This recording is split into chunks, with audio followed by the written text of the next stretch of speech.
Dragon Ball Super is one of the worst animes I've ever watched. Very bad, very sad, depressing joke. Just an all-around terrible product and a disgrace to the original manga/anime. Dragon Ball Super ruined the original series for me. It's not even as good as GT. Seriously, how can people defend this fucking trash? As you might be able to tell, many people are not the biggest fans of Dragon Ball Super. Over the years, Super has been a big point of contention for the fanbase, to say the least. No matter where you go, there are people waging war over their opinions about it. And if you spent any time on the internet before, you know that telling other people your opinion around here is not the best idea. That said, I really can't help myself. I love pissing you off sometimes. Truth be told, I had it in my mind that Super was a pretty mediocre series that failed to live up to the lofty expectations we had for it when it was first announced. The show was disappointing and didn't feel like the one that we all loved so much. And that was hard. But something interesting happened. Not all that long ago, Dragon Ball Daima was announced. And while many of us were excited to see Dragon Ball return, there was another group of people who were voicing another opinion. Despite everything people had against it, they were disappointed that Super wasn't coming back. And that made me curious. Was Dragon Ball Super really as bad as we remembered? So I figured I would pregame for Daima by rewatching Super for the first time since it aired. I wanted to see how it held up, if the harsh criticism against it was justified. And what the hey, it's been a year since I last talked about Dragon Ball, so why not? Hello, my name is Justin, and today, after all these years, we're finally talking about Dragon Ball Super, the complicated mess. Wait, this video is how long?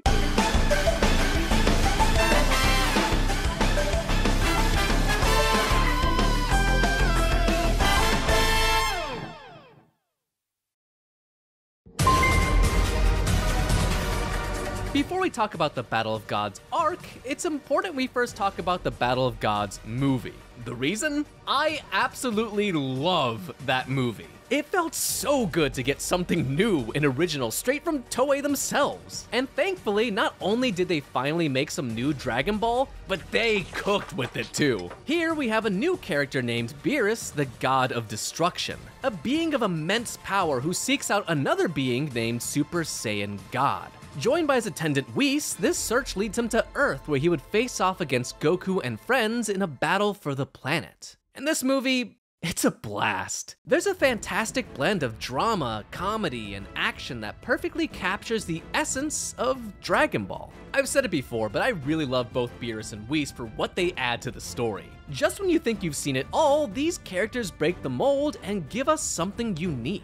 Beerus especially steals the show whenever he's on screen. Going from a sinister, malevolent deity with a bottomless well of destructive energy to a breakdancing, food-loving house cat within seconds. And let me tell you, having that drastic of a dynamic in your character is not easy to pull off. This movie sells you on him because they don't simply tell you who he is, they show you.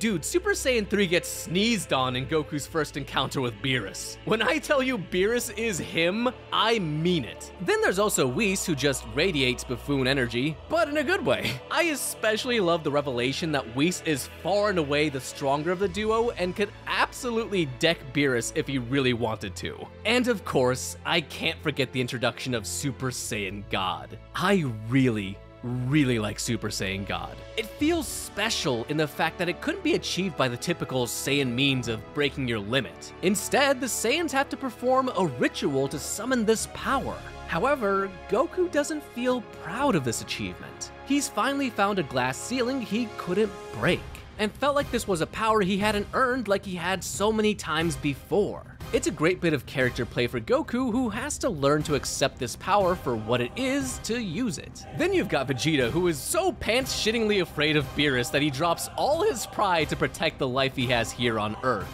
This leads to some great moments like him going all in on a bingo tournament routine and the ever-glorious My Bulma burst. The actual fight between Goku and Beerus is also such a banger. Short and sweet, but hype as all hell. Lastly, this movie sets up the future, letting us know that everything we've come to learn about the world of Dragon Ball is nothing more than a small piece of a much larger universe. It feels exciting, like we managed to take this thing and not only bring it back, but evolve it.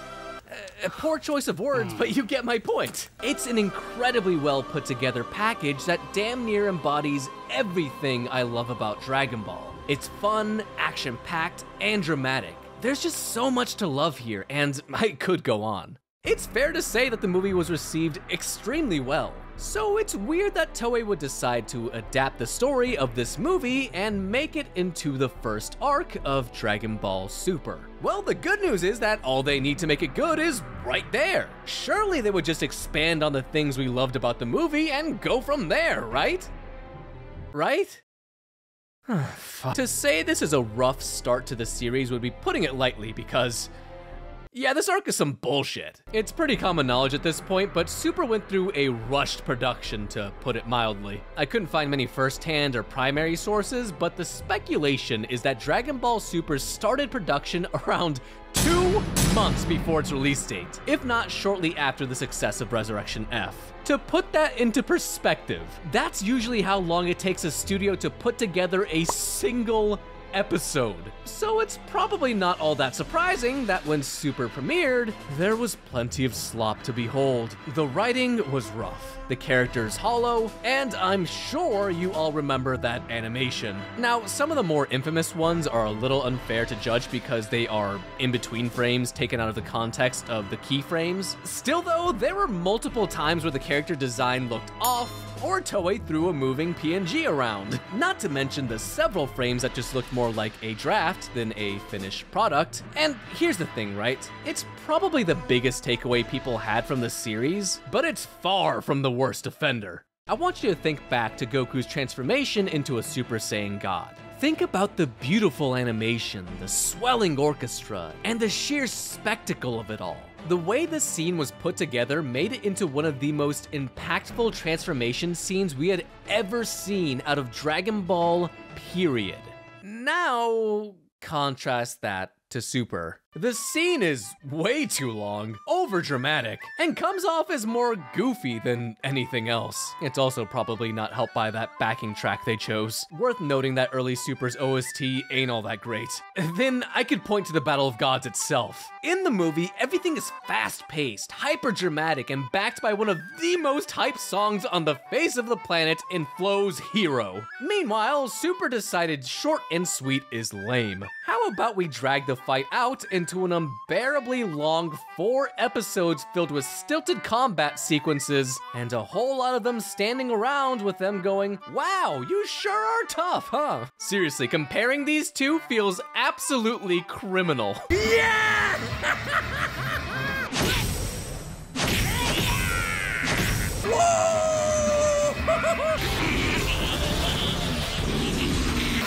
Give me power, power, power, power, let's fucking go!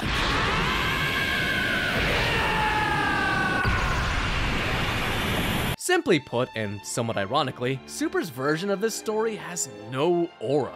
Also, my script supervisor, Jareed, has decided to leave the note, "That's horrible," and I couldn't not put that in here. Thank you, Jareed. I don't want to spend too much time here on this arc just because this one, and spoilers, the following one, have been criticized to Kingdom Come. What I want to emphasize with this, though, is how frustrating it is. Here we are thinking we had just escaped the clutches of GT, but instead, all we were doing was reliving it. Honestly, my biggest criticism against it is that this was unnecessary because it was already told so well in the first place. Did they just want to animate a cruiser or something? I don't know. I think the vast majority of people would agree with me when I say that this is a lesser version of the movie in just about every single aspect. Who would have guessed that stretching an hour-and-a-half long movie into over 5 hours worth of material was probably not the best idea. It's especially sad when you think about how this time used to remake this story could have been used more effectively towards building the next original arc of the story.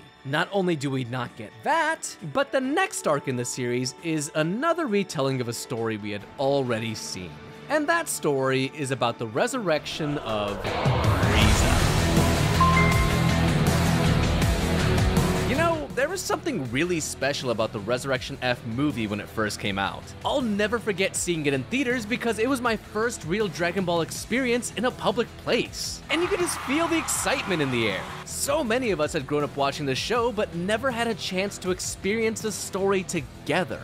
Now, was it as good as Battle of Gods? Nah, but it hits different, you know? Where Battle of Gods really felt like it wanted to grow and expand on what Dragon Ball could be, Resurrection F was very much just, hey, you remember Frieza? Well, he's back, bitch! Cue the heavy metal Frieza song! Frieza, Frieza, Frieza, Frieza! So it ended up pretty much just being nostalgia bait, but the fun kind, you know? And that's really all the plot is. Frieza's back, he's angry, and he wants to beat some monkey ass. As fun as the movie is, it has its fair share of faults. That character growth and narrative presence I mentioned with Battle of Gods is lacking here. Even though Frieza has forced himself to train and obtain a new form, for the most part he's still just an evil short guy. Even though Goku and Vegeta are learning through Whis, the same lesson we've seen time and time again of them still having much to learn is all we really get. I'm jumping ahead a bit here, but it wouldn't be until much later in the Tournament of Power that we'd see the fruits of the seeds planted here. The thing is, it's understandable.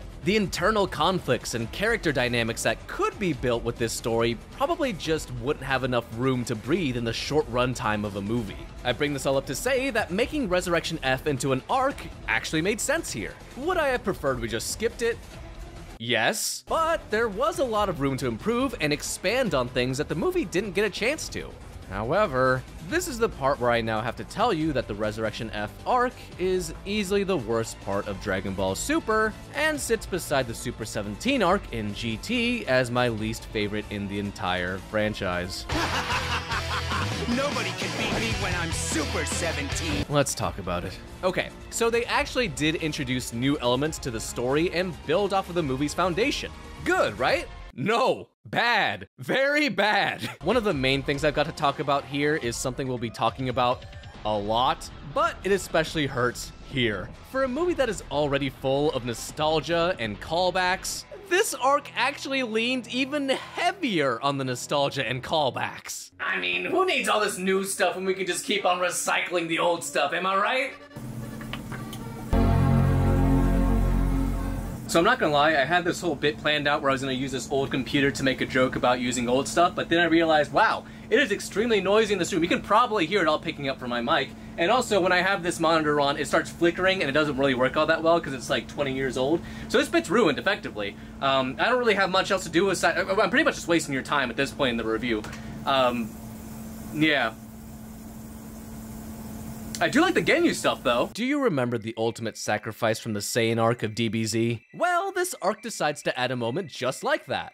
But it's bad, and I hate it. I'm sure I don't even have to say this, but the ultimate sacrifice is such an important moment that signifies growth and change for the characters involved. By the start of Z, Piccolo is still very much an antagonist. It's only out of desperation that he would team with Goku to take out this new, more powerful threat in Raditz. Only in those events did he see an untapped power emanating from his rival's son. And he took it upon himself to bring that power out for the coming war Vegeta and Nappa would bring. During this time, Piccolo slowly learns qualities like empathy and compassion, if only a little. This little runt was growing on him, and this would change his perspective. When the Saiyans had arrived and that little runt, when Gohan was moments away from facing death, it was none other than Piccolo who stepped up to save him. This person who had lived his life selfishly, plotting and scheming against a man known as Goku, now found himself taking a fatal blow for his child. It's a beautiful moment that turns Piccolo into a completely different character, and earns him the redemption he never even knew he wanted. Just talking about this stirred up so many emotions in me, and it reminded me why that moment felt so special. It's easily one of my favorite moments in all of Dragon Ball. Now, let's see how Super does it. So now that Frieza has arrived, he and his army have taken their time to toy with the Z-Warriors. Upon recognizing Gohan, Frieza takes an interest in tormenting him, making sure to tear him down slowly and maliciously, enjoying every shout of pain from the child that gave him so much trouble all those years ago. When Frieza grows tired of this, he decides to deal the final blow, only for Gohan to once again be protected by Piccolo. Having just watched his mentor, his friend, his family sacrifice himself again for his sake, Gohan recognizes his weakness. He realizes that to protect all those he loves, he has to grow and become stronger. There was too much at stake, and he couldn't let something like this happen again. Now, this could have manifested into something, but it quickly becomes nothing when Gohan trains with Piccolo for like an episode before becoming a Family Guy again. When was the last time you did any kind of training? What if some new world-ending evil shows up? Do you really expect that to happen again? Why worry? No one's gonna threaten Earth now. Dad and Vegeta are here. Seriously, I have a counter for how many times Gohan promises to stop slacking off. Including Superhero, it's 3 times. It drives me nuts. Piccolo's death is all for nothing aside from some light narrative drama that everybody quickly brushes past before restoring him with the Dragon Balls off screen. That's right, one of the most beloved characters in the franchise was so insignificant to the production that we couldn't even get a quick scene of him coming back. Scratch what I said about the light narrative drama because it's effectively the opposite of that. There's no point. It's a total waste of time. It's laughable how they pulled this off, and I just don't understand why they did this. Why did they do this? What function does it serve? Who is getting off on Piccolo being mistreated so much? I don't know. I just don't understand. This is all pain. This could have been better. This should have been better. How did this all go so wrong? The rushed production is still here and arguably worse. There are plenty of times when characters look off model, moments that look half animated, and oh my god, that dude is a literal dickhead. I get why they couldn't change this one, but I'm still pretty salty about Toei deciding to move on from Super Saiyan God to Super Saiyan Blue so quickly. It might just be my cynical nature pouring out again, but I'm guessing that the look of Super Saiyan God wasn't quite as marketable compared to that merchandising mint that is the Super Saiyan look. So if they just fuse the two, then bam! There's another way to market your movie and sell toys. That said, I like the concept of Golden Frieza a lot. The idea that he chose the color specifically to match the color of the original Super Saiyan who took him down is just the kind of grudge-filled spite I'd expect from Frieza. I just wish that if Toei had to remake Resurrection F, they would have given us something with more meat on its bones. But what's clear by the end is that they didn't have a goal when retelling the story aside from retelling it. This arc in particular stops me from recommending Super to people who ask me if it's worth checking out. I just worry that people will get here and be so unimpressed by it that they'll drop the show entirely and lose out on the great stuff that comes later. And I worry about that because the first time around, that's exactly what I did. I wouldn't come back until well into the Goku Black arc. And let me tell you, the second time around with this arc is not much better. Its pacing is pretty horrendous. It narratively flows like wet diarrhea, and kinda looks like it too. Hold on, just let me just fix that real quick. There we go. Fun fact, this arc is so cursed that the manga decided to skip over it and pretend it didn't exist. There's really not a ton to like here, and it's such a shame because this is Frieza we're talking about. Only one of the most important villains in anime history. But so be it, I guess. I'm honestly just ready to move on to the next arc in the series. But first,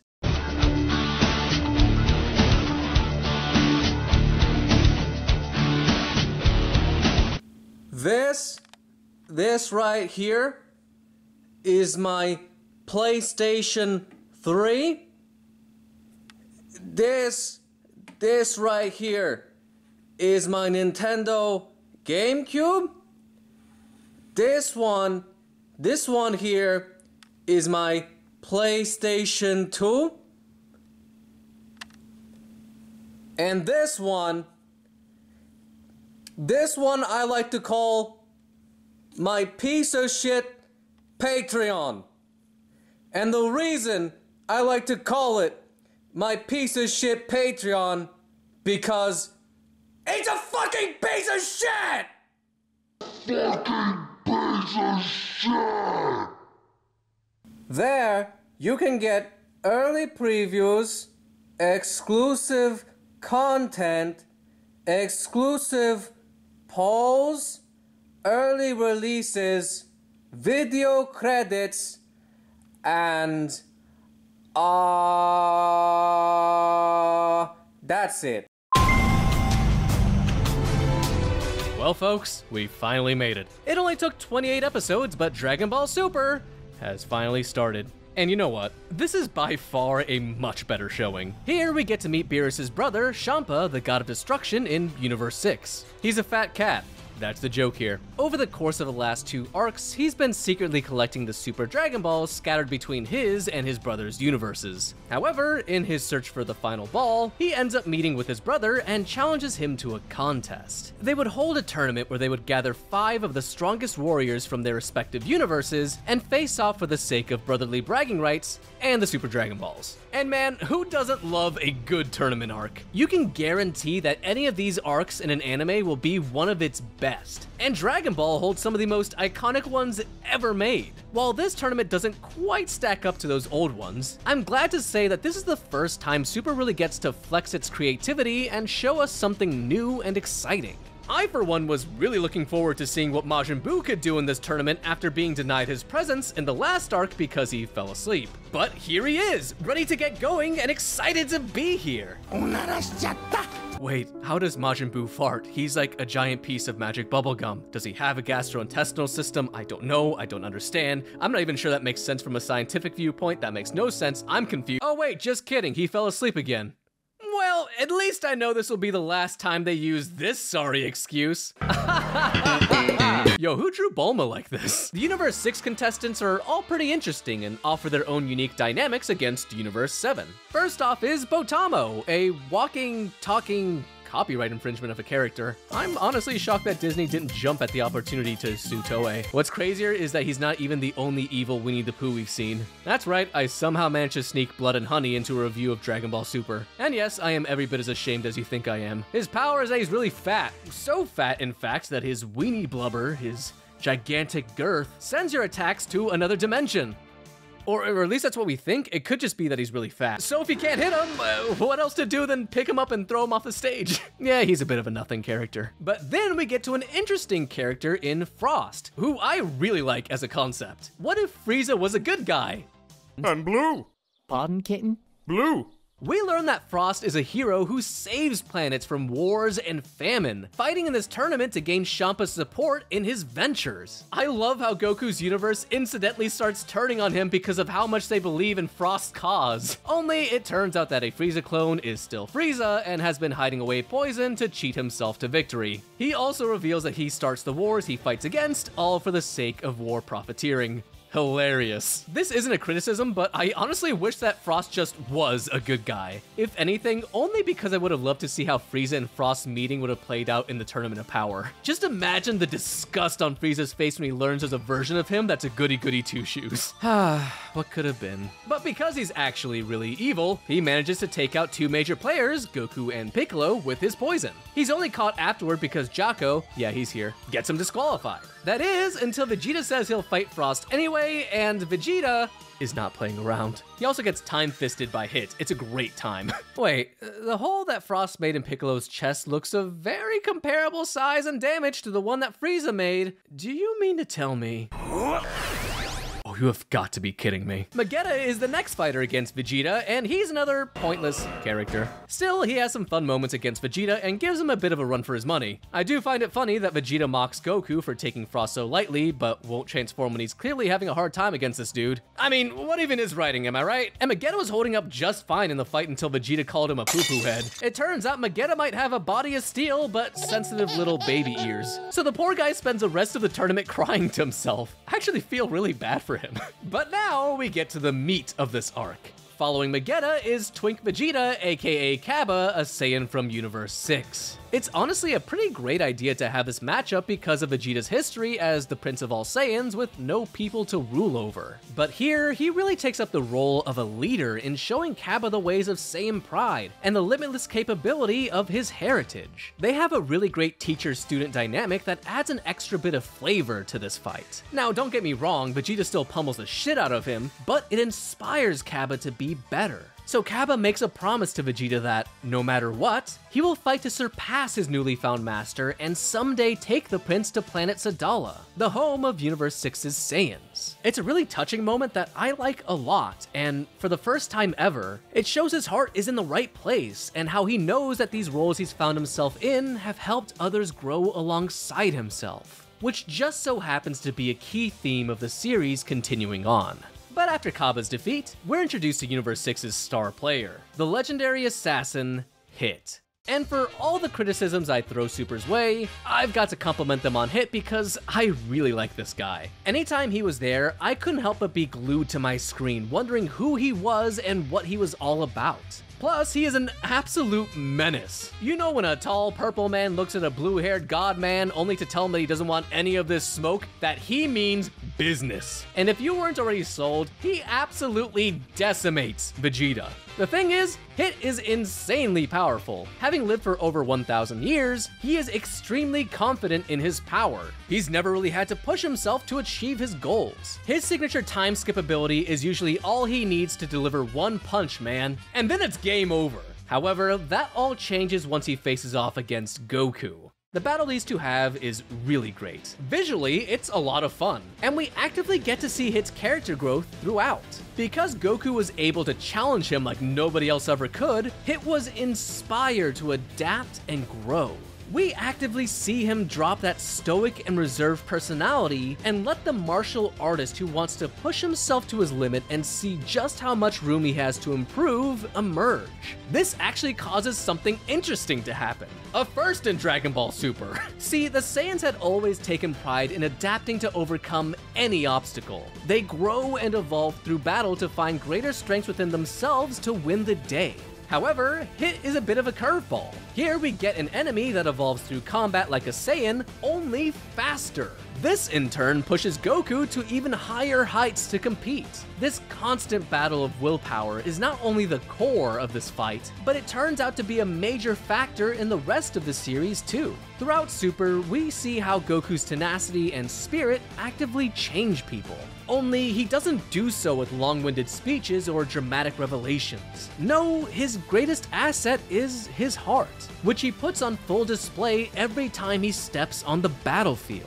And what that does is create an undeniable respect. His opponents see someone who refuses to believe in his limits, breaking through them time and time again. Especially here in this super hype moment when Goku utilizes the philosophy of ki control from Super Saiyan Blue and the Kaioken to unleash the ultra-powerful Blue Kaioken. And I love this idea because it feels like Goku is living up to being the martial arts genius he's supposed to be. The fight overall is solid, and alongside all those themes and narratives being spun in, there's one more piece that ties things together and sets up for the series' final arc. Throughout this tournament, Beerus and Champa look at their warriors as nothing more than pawns, simple tools for their amusement. It caught my attention how Beerus regularly referred to Goku simply as that guy, showing how little the mortals beneath him really mean to him. But Goku recognizes this. Sure, they might be pawns in the games of the gods, but only for now. They still had greater heights to achieve, and Goku wanted Hit at his best. So he knocks himself out of the tournament and leaves it all to the star player of Universe 7, Monaka. Monaka is a being who Beerus has spent the last several episodes building up as the strongest fighter he has ever faced. I can very distinctly remember when he was first introduced, the internet was all over the place wondering if this thing was truly a being with power who rivaled the gods, or some jabroni chump who God spat in the face of during his creation. He's clothed, but it still feels like he could be charged with indecent exposure, you know? Hit has a bit of a dilemma. Goku just took one for the team after giving him the most fun he's had in 1,000 years. And he wants to even the score by letting this buffoon knock him off the stage and giving Universe 7 the win. So he does.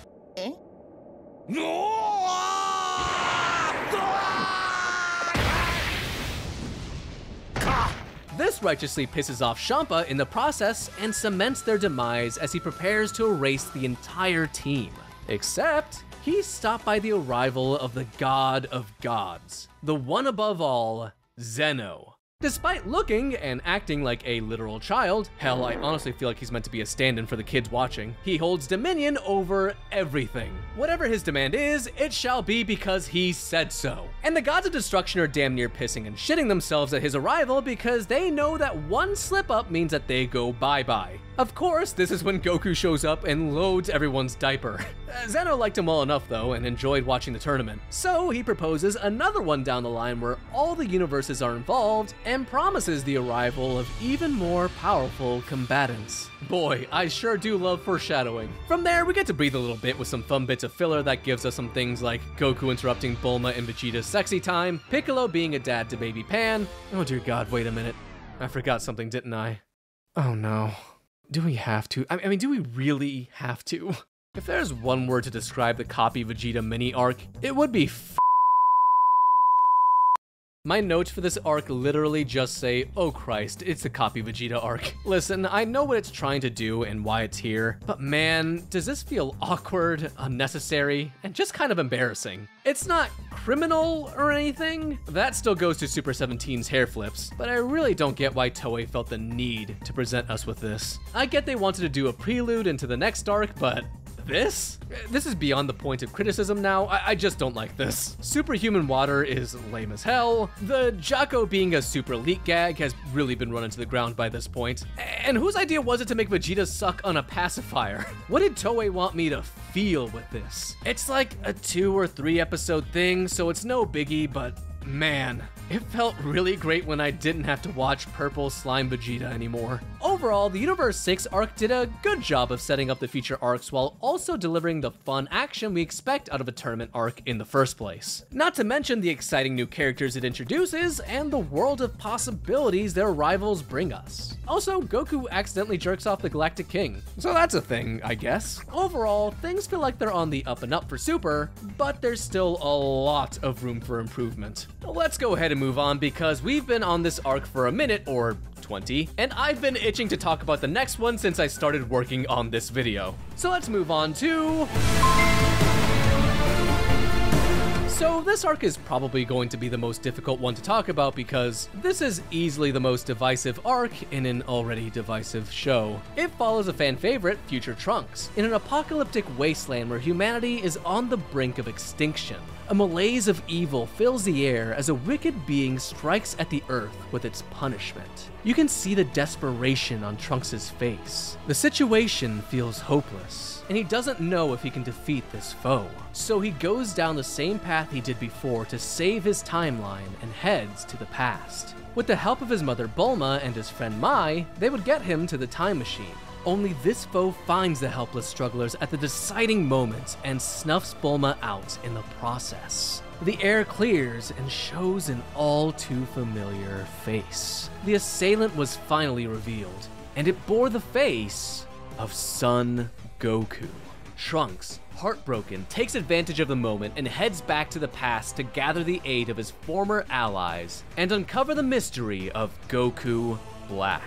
And let me start off by saying that the way this arc starts is so good. It's not often in Dragon Ball that we're dropped into a story where our heroes are on the precipice of failure, and the presentation of it really adds to it all. Having the big reveal of your central antagonist by killing off such an important character right from the get-go is such a massive statement. And that statement is that Black is not here to f*** around. Both my viewings of Super were in Japanese, so I can't really speak to Sean Schimmel's portrayal. I think he does like a British accent or something. But the way Masako Nozawa just ever so subtly changes the dynamics of her performance for Goku Black is phenomenal. It has this tinge of menace and completely lacks the warmth you typically hear in Goku Goku's voice. It really goes to show that she is a master of her craft, and I have to give her props for being able to play two characters at once while making them so easily distinguishable. While on the subject, let's talk about Goku Black a bit. The idea of evil Goku has been one that the fanbase has dreamt up for decades at this point and was extremely eager to see. I think back to Dragon Ball AF and Zycor for one of the most popular examples. Wait a minute, Toyotaro totally convinced Toriyama to let him write his fanfiction, didn't he? For the last few arcs, barring some gruesome moments, Dragon Ball Super has been a lot cleaner than its predecessor in Z. However, this arc does not shy away from some brutality, which helps sell you on Goku Black almost immediately. Now, the evil version of an existing hero usually isn't my thing because it's rarely ever done well. It's too often that stories don't explore things like the conflict their friends have, the moral struggle within, or all the other interesting nuances a story like that could tell. The Batman Who Laughs is a prime example. Of course I'd be curious to find out what Batman would be like if he became the Joker, baby! It's cool that he practically becomes a god and everything, but it's kinda style over substance, you know? Goku Black, however, is a bit of a steady build character. When I first watched it, I was extremely curious to find out why there was an evil Goku and what it would mean to our characters in the past. And the initial mystery is very alluring, although the way they let it play out isn't exactly the best. I don't know if I can say that it was paced badly as much as I could say that it was paced awkwardly. I understand you probably don't want to beat him in the first go-around, that's perfectly fine. Still, Goku and Vegeta go to the future an exhausting 3 times to defeat Black. After each time, they gather their resources, look for clues, and try cracking the code on who Black really is. As it turns out, that man is not Black. Sorry, it's just such a good meme, isn't it? Woo! They eventually land on the Supreme Kai to be of Universe 10, Zamasu. Now, truth be told, I actually think I like the concept of Zamasu a decent bit more than evil Goku. I almost feel like Toei took these little notes of malice from Shin when he first appeared in the Buu arc and molded Zamasu's character from that.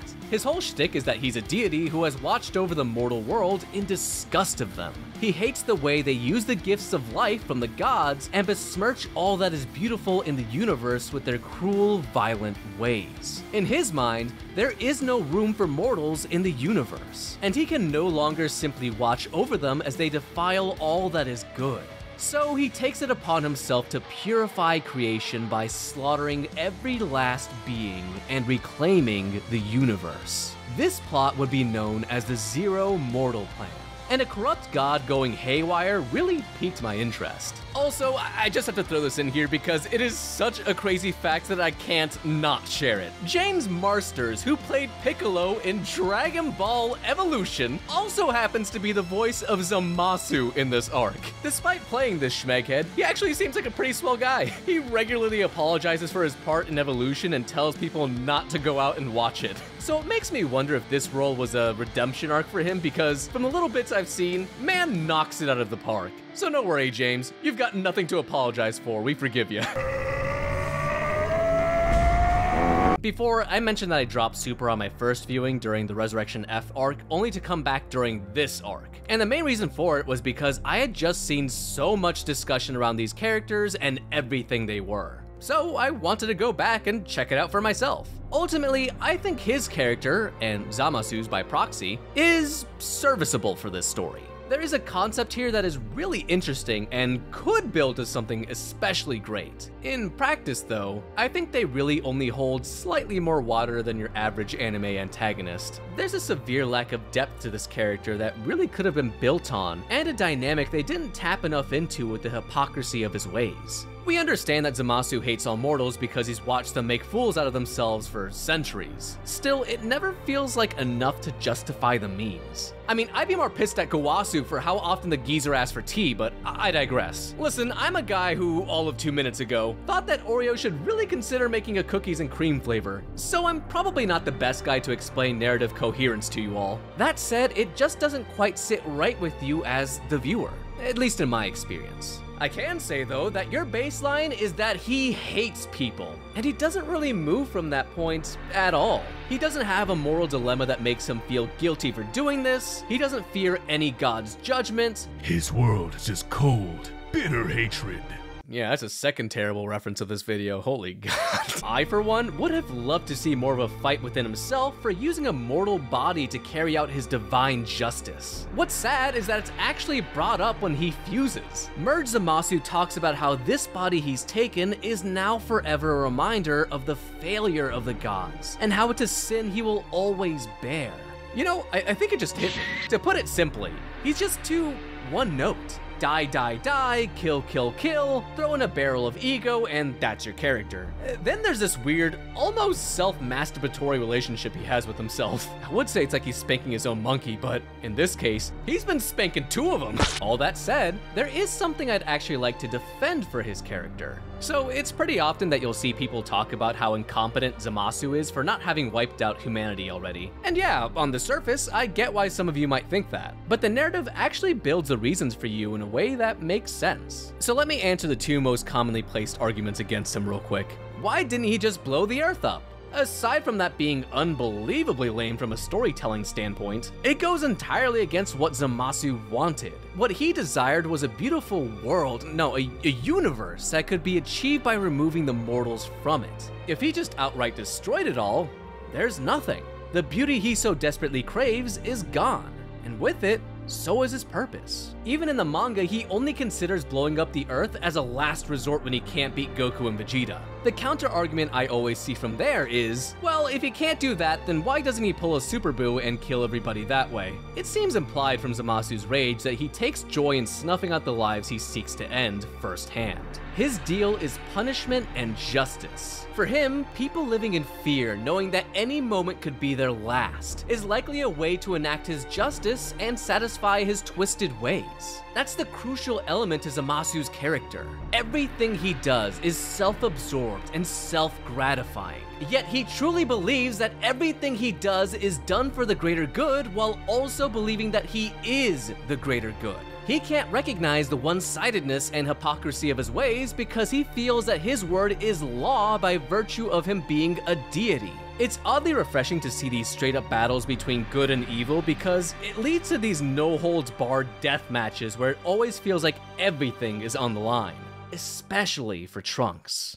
Trunks is the heart and soul of this arc. He carries the story on his back by being the emotional backbone needed to make me invested. There's this one episode where he meets with Gohan, who is vastly different from the man he used to call his teacher in his timeline. This Gohan is a loving, caring scholar who puts his family above everything else. In short, this was a dream come true for Gohan. And for Trunks to know that Gohan finally got everything he wanted made him happy. At the same time, it sparked something in him. Seeing the family Gohan made, Trunks couldn't help but see himself in a future where his dreams came true too. One where he could share a bright and happy tomorrow with friends and family. And it's at that moment Trunks promises to reclaim his timeline at any cost. I love the moment when Trunks talks to Krillin about his family and asks about his wife. I never realized it before, but it occurred to me. Oh god, he doesn't know, does he? So the shock on Trunks' face when he sees none other than Android 18 and finds out that she's Krillin's wife is just fantastic. However, it goes to show that even somebody like 18, who rampaged through his time, could change. If that was possible, there was hope for humanity. No matter what some self-absorbed god spouted at them, he promised to show Zamasu that his misguided sense of justice was wrong, that the human spirit was something he could never extinguish. Next, let me talk about Vegeta quickly because I haven't had the chance to talk about how much I like his development in this series, in this video. I've said it before and I'll say it again, but Vegeta is my favorite character in all of Dragon Ball. He has an incredible dynamic where he's constantly fighting within himself to be a warrior worthy of his Saiyan heritage while slowly learning to become more human. At the beginning of Super, we actually see Vegeta following up on a promise he made to Trunks. The kid one, not the future one, all the way back in the Buu arc.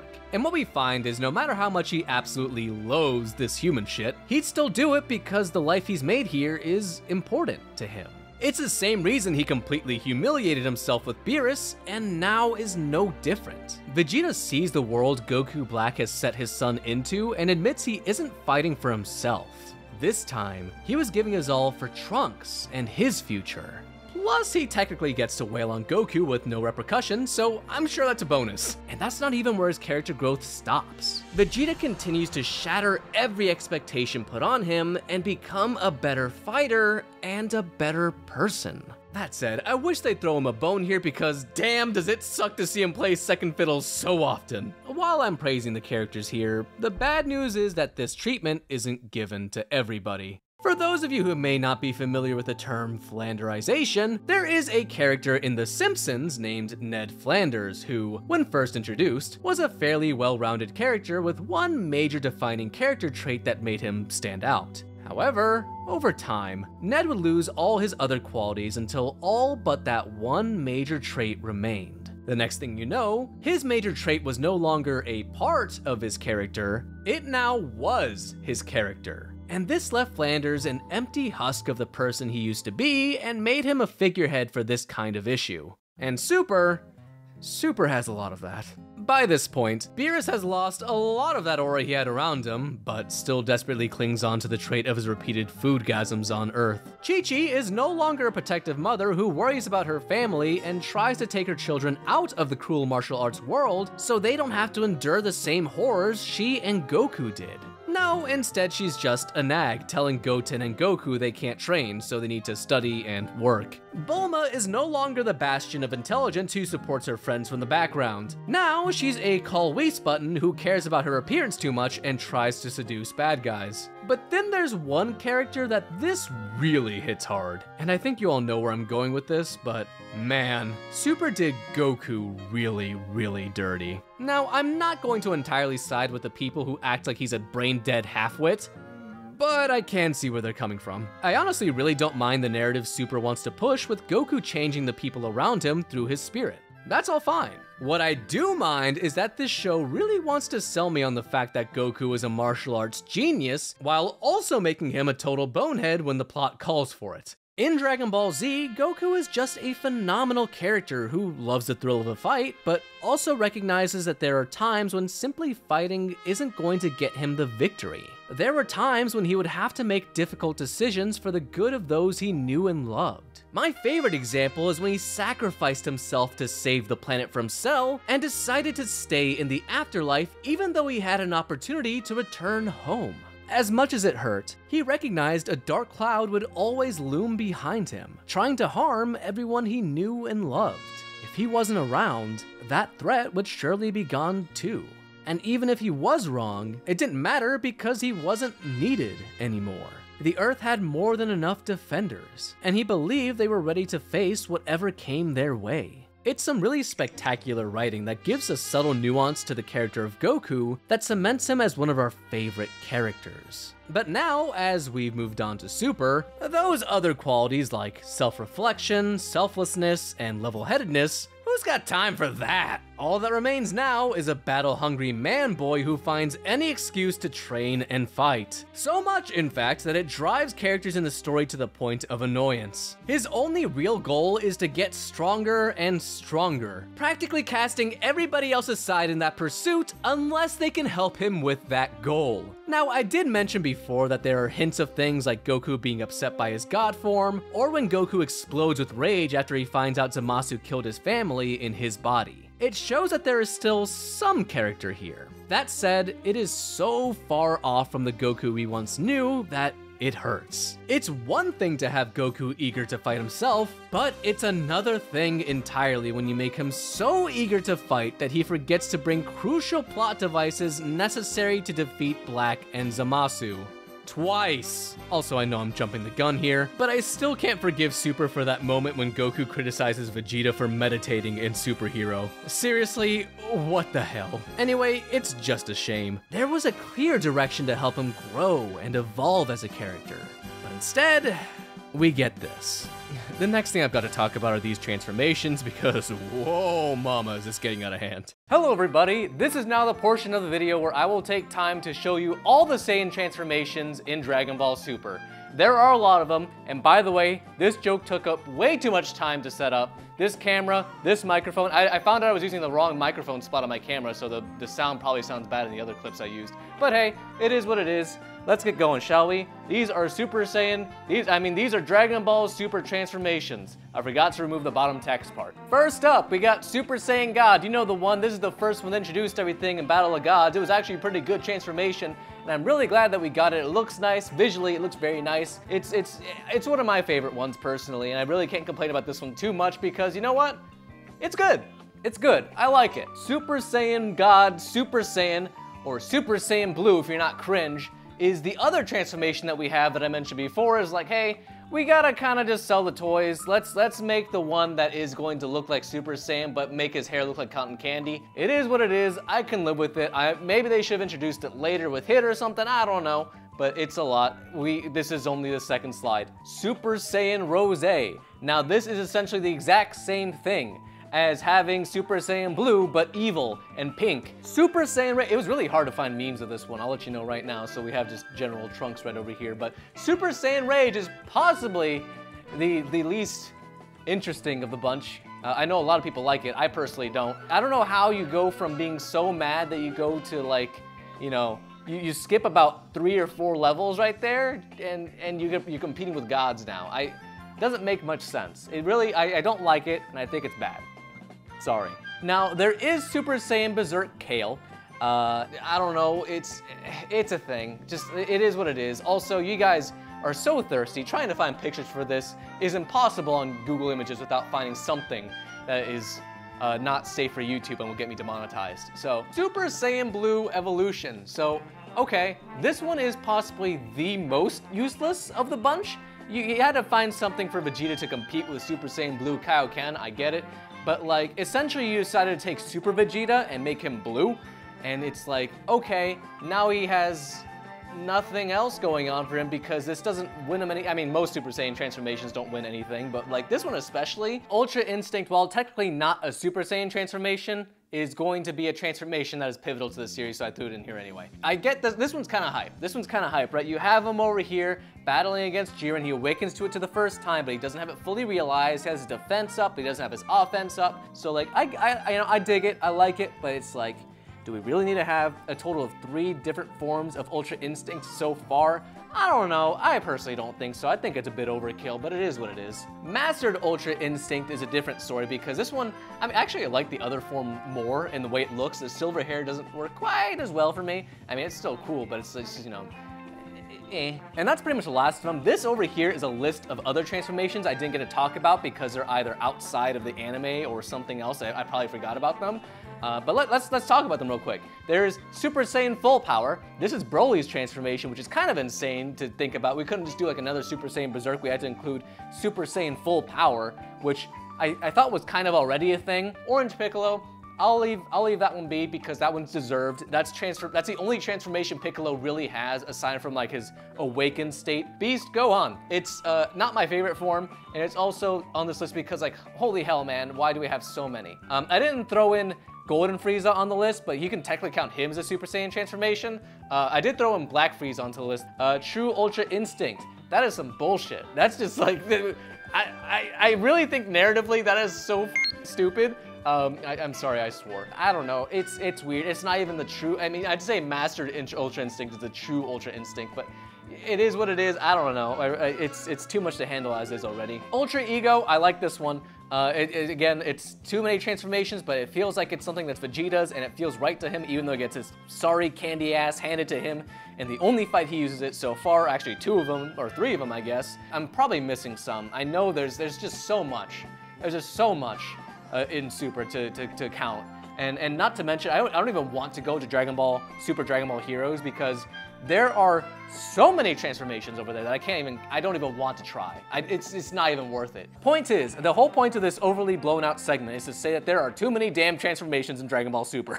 The Super Saiyan transformation is a classic that shifted the landscape of anime and changed the way future shonen series were told.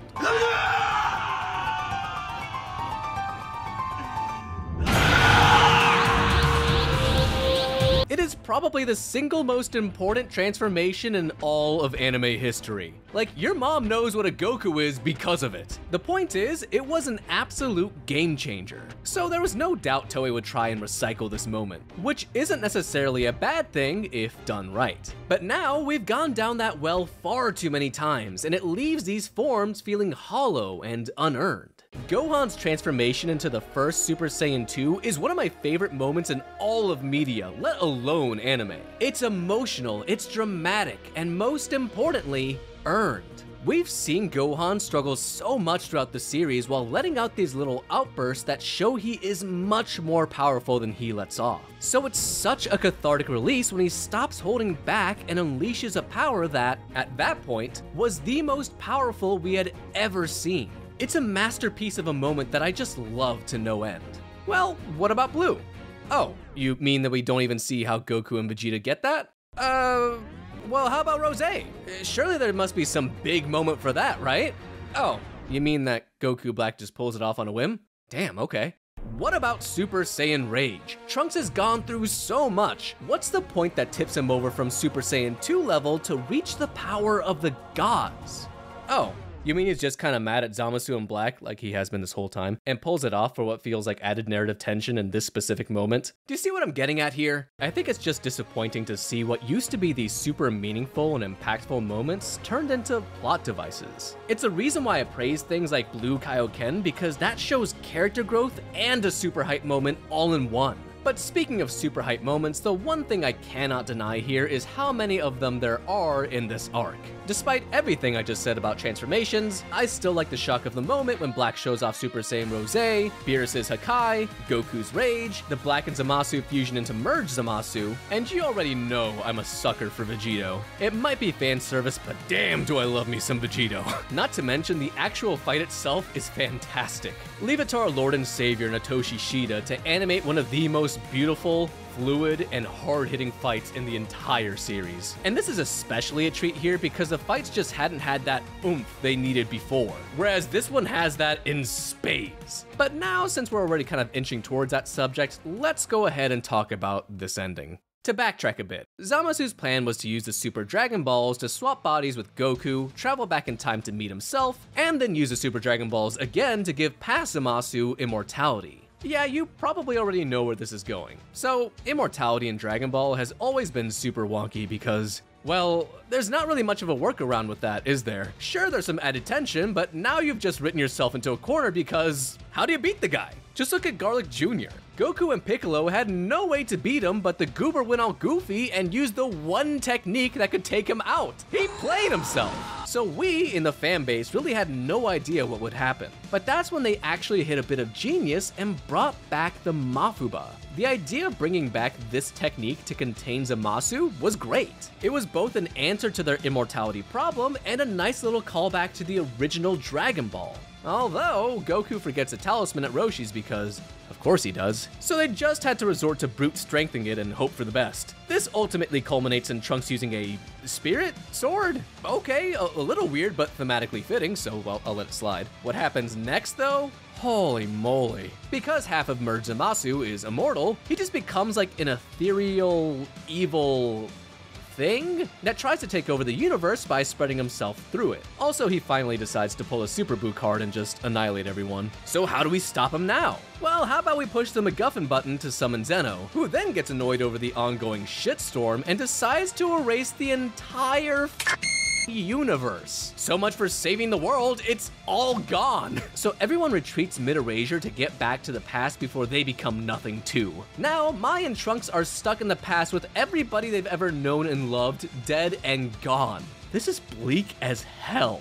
But wait, there's a solution. Whis figured he would just help them out by putting them into a past version of their timeline where they both still exist. So that timeline now has 2 Trunkses and 2 Mais. This doesn't feel like a victory. This feels like the writers had no idea what the fuck to do. Can we also talk about the fact that Zeno, the one above all, is apparently not above time, so now there's two of him? I don't even... What I do know is that I much prefer the way things play out in the manga. Now, it is a little unfair since the manga came out much later than the anime, so they had a lot of time to address some of the worst points of this arc. Namely, they did Goku a lot more justice here. He's much more true to his character and logical in the way he approaches this fight. For example, he doesn't forget about the sensu beans here. Zamasu destroys them. Goku doesn't forget the talisman. He accidentally grabs Master Roshi's discount coupon for a Hostess bar. Silly as it might be, that feels a lot more like him.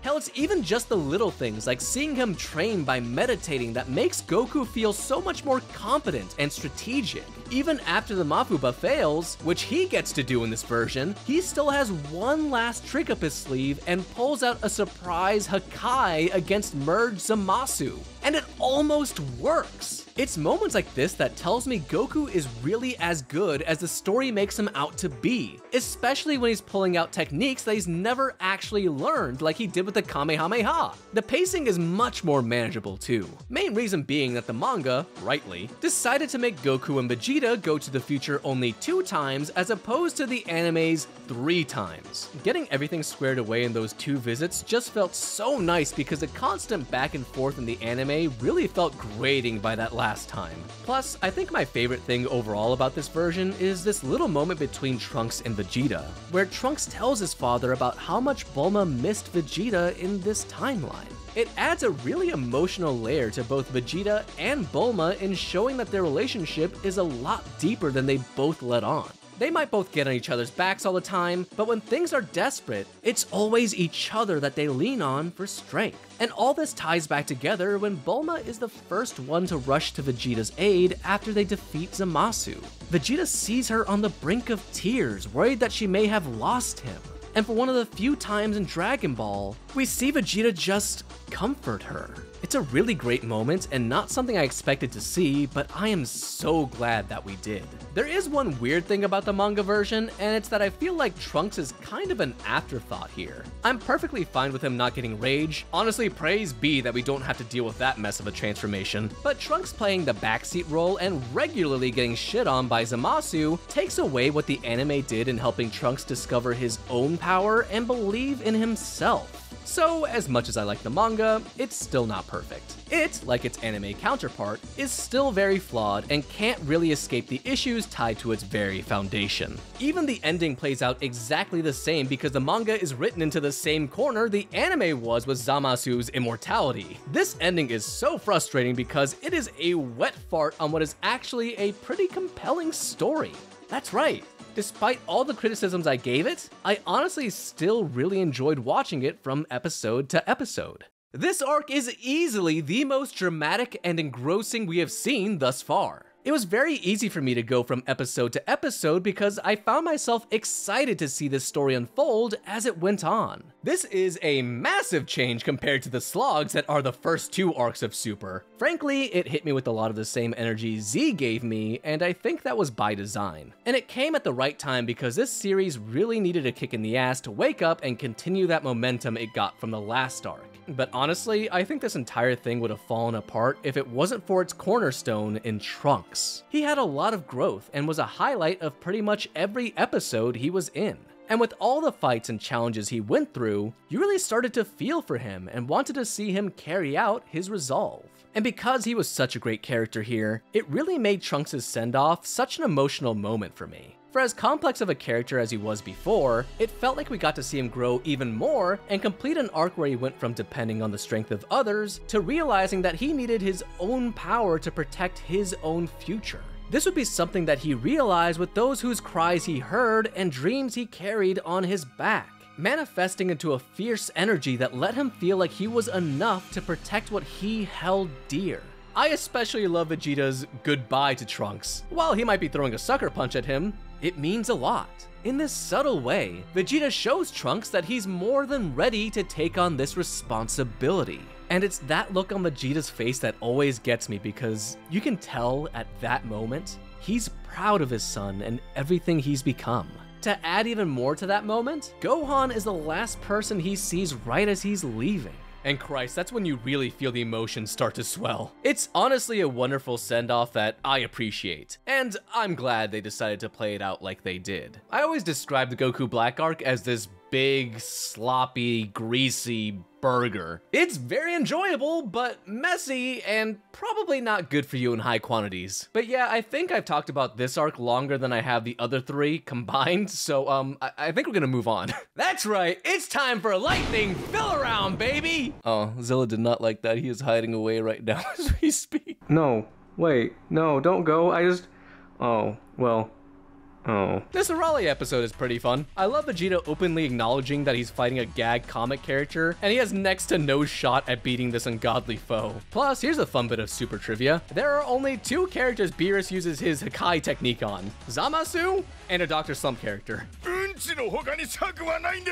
And that's pretty much this channel in a nutshell. The baseball game is whatever. I really only like this episode because Toei embraced the meme and made Yamcha win in his iconic f***ing dead pose. Oh yeah, and then there's the whole hit on Goku thing. This is decently fun. If anything, I just remember the internet blowing up over that one image of Goku's face after Hit killed him and everybody was like, it's a good showcase of what Hit is capable of when he's not bound by any rules. By the end, they both grow in respect for each other, breaking through their limits once again, and showing that neither of them are anywhere near their caps. Plus, the added twist that Goku was the one that put a hit on himself just to fight Hit again is good stuff. Oh, balls. I forgot about the Great Saiyaman stuff. Okay, so the first time I watched this, I remember thinking this was bottom of the barrel super sludge, and I was going to hate it again on a rewatch. And honestly, it's not great, not even good, but it was a lot more watchable than I thought. If anything, from moments like Videl telling Gohan to get back into costume and her getting herny when he actually does. I also like the moment when Gohan's about to pull off a Kamehameha and realizes he's being watched, so he just switches it to a Great Saiyaman beam and makes it look like he just flicked a booger he picked out of his nose. And damn, Videl really gets hard evidence that Gohan is out here playing, but she actually vouches for his innocence. Man, Gohan married a real one.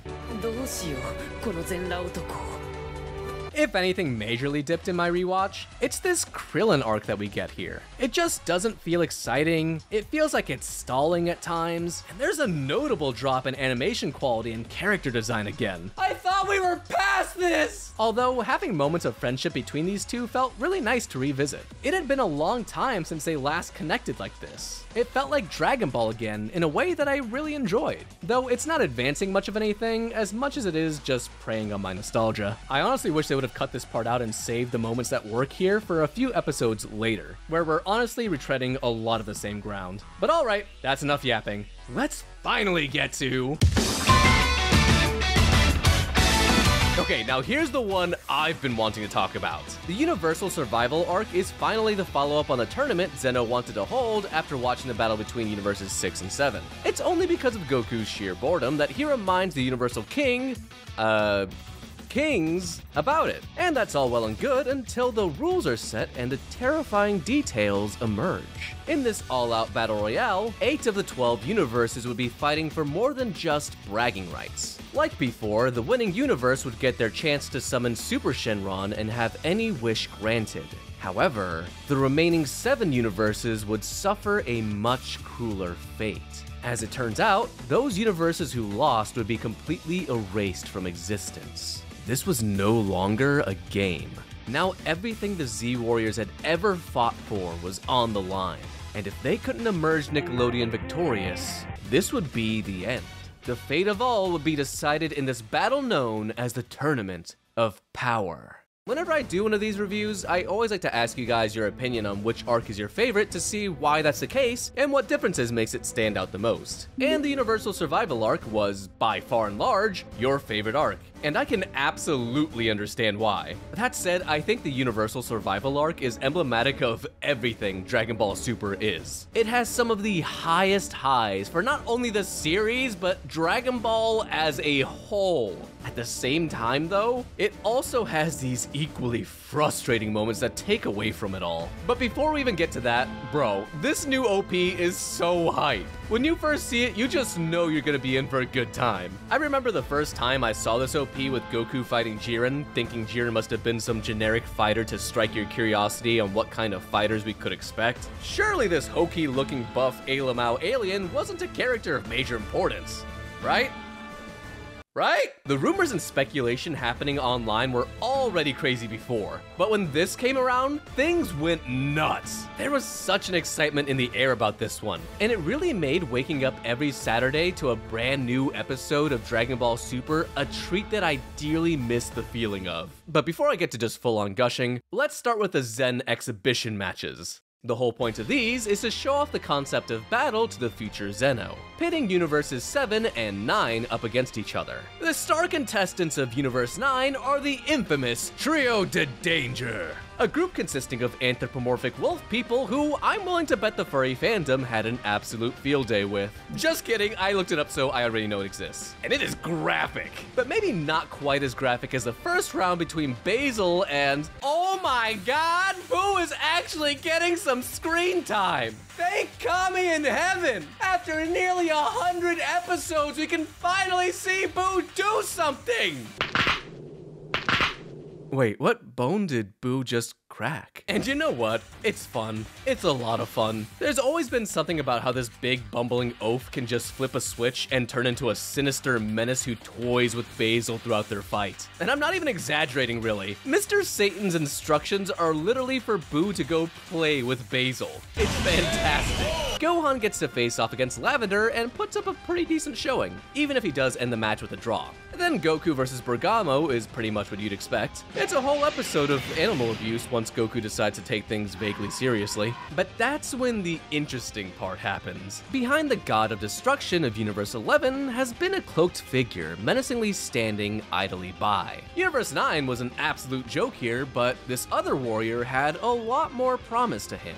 This warrior is known as Toppo, the leader of Universe 11's Pride Troopers. Pretty much just imagine if the Ginyu Force were heroes of justice and infinitely stronger. And when this Toppo guy says he's a hero of justice, boy does he mean it. Aside from nearly every move in his arsenal having the word justice in it, Justice! Justice! Justice! Justice! Justice! Justice! Justice! he wants to fight Goku because of him being the evil that caused this tournament in the first place. Thus, the other universes, now under the threat of erasure, looked at Universe's 7 star as the villain. It was Goku's fault that billions, nay trillions of people would be extinguished. Even though all those universes were going to be erased anyway, Goku, inadvertently, offered them all a chance at survival. It's still kind of funny though. If Toei hadn't thrown that little caveat in there, Goku would have come closer to realizing the Zero Mortal plan more than Zamasu and Black ever did. Flanderization, people. It is truly a terrible thing. But with Toppo and Goku's match called off mid-fight, Toppo feels assured of Universe 11's victory. If this was the full extent of Goku's power, then there was no hope. For in Universe 11 was a being who even their God of Destruction couldn't best. A warrior whose strength was beyond strength, whose strength was absolute. And if that didn't sell you on wanting to see this, I don't know what would. Especially because it's hinted in the anime that Belmod is actually stronger than Beerus. So the feeling really is that Goku is fucked. But before we get there, we have the recruitment arc. For as silly and needlessly long as this part of Super can be, there are a lot of great character moments that I really enjoy. As if Baby Pan wasn't enough, we've also got the birth of Bulla. And with there come some moments of Vegeta wanting to be a dad but trying his hardest to be that stoic strong man who don't need no love, but is raging so hard that he turns blue. It's so nice to see Vegeta just be truly happy in seeing his daughter, and how she becomes a central point in his resolve for the fight to come. Getting Gohan to tag along is pretty straightforward. He knows they're doomed if they don't win, so they need him. Recruiting Krillin felt awkward since we just saw him a little while ago, but I'd say this is much better done than that last arc. It is a bit wild that Goku would even consider turning blue against him because I feel like he could sneeze in Krillin's direction and he'd be atomized. But that's neither here nor there. He also recruits 18, which is nice because we haven't seen all that much of her and it's about time. Adding on to that surprise, Goku decides to recruit recruits 17 and embarks on an animal-saving adventure where he helps 17 stop a bunch of evil space poachers from taking this angry purple thing. So after a long and persuasive chat to get 17 to join... So, what do you say? Want to join the tournament? No. Please? Yes. Yay! he finally decides to do it. As an aside, I really wish we could have gotten to see what 17's family looked like. Aside from sheer curiosity, it would have gone further in showing 17's resolve too. Next is Tien, who has his own dojo where he trains his student to become bald! This episode is weird, man. It's probably the worst episode of the recruitment arc and features a pretty uninteresting story about one lady who wants revenge on Tien, only for her to nearly get diddled by Master Roshi. Oh, and he ends up joining too. Oh, do I see another Gohan asking Piccolo to train him counter? Oh, I sure do! And then there's... Wait, is that... I'm on cocaine. In all seriousness though, there's some merit to this little arc. Within some of these characters like Krillin and Gohan, there's a lot of self-doubt. There's a feeling that they can't be what they used to be because they left martial arts behind for one reason or another. However, they come to realize that power was always in them. All they had to do was believe in themselves and let it out. It's a nice character building moment that makes it feel like this tournament is bringing the best out of each and every one of them. Well, all except for one. Alright, so I've already had it up to here with Super pulling this lame-ass Sleeping Boo excuse to get out of showcasing him. I'll let it slide this time because the idea to swap him out with f***ing Frieza, of all people, was such a phenomenal one. While the Resurrection F arc might have been a dud, what this arc does to Frieza and his character is a lot more interesting, and he's engaging every time he's on screen. You're never too sure what he will do next, whether he plans to betray Goku and Ko for revenge, or simply toy with them as they fight. He's the right curveball this arc needed, and as you might be able to tell, I absolutely love it. They also tweaked his presentation to make him feel like this legitimately ungodly threat. It's the first time in Super where Frieza actually feels like himself again, but even further developed from what he was. But now for the tournament itself. Wait, so you mean to tell me that all you have to do is make your back feel all tingly? That's exactly what I said, yes. Wow, and here I was thinking I'd have to go for some really traumatizing shit. This ain't nothing special. Well, it used to be. That's pretty cringe. Hey, Kale, why don't you give it a shot? Okay, here it goes.